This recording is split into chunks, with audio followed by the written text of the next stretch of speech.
Bwana Yesu asifiwe sana.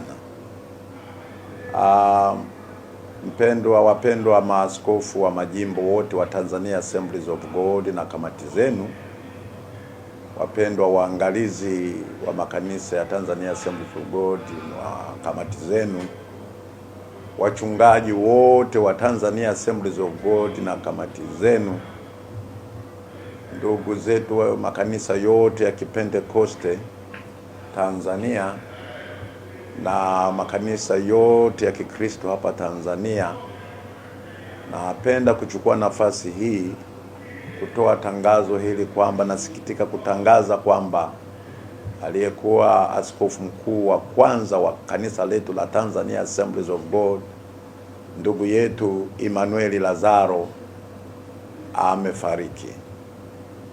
Ameenda kupumzika na Bwana, na kifo kimetokea siku ya jana tarehe 17, na tunatarajia kwamba mazishi yatafanyika tarehe 22 kule Moshi kwenye sehemu ya inaitwa Masama Modio, kwenye kanisa lake la zamani sana.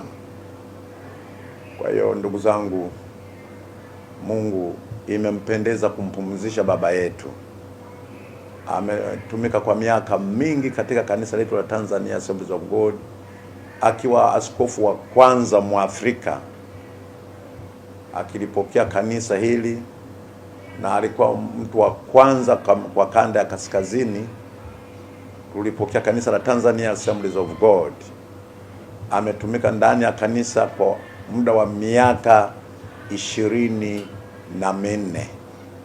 Kwa hivyo tunasema kwamba mapenzi ya Mungu yametimizwa.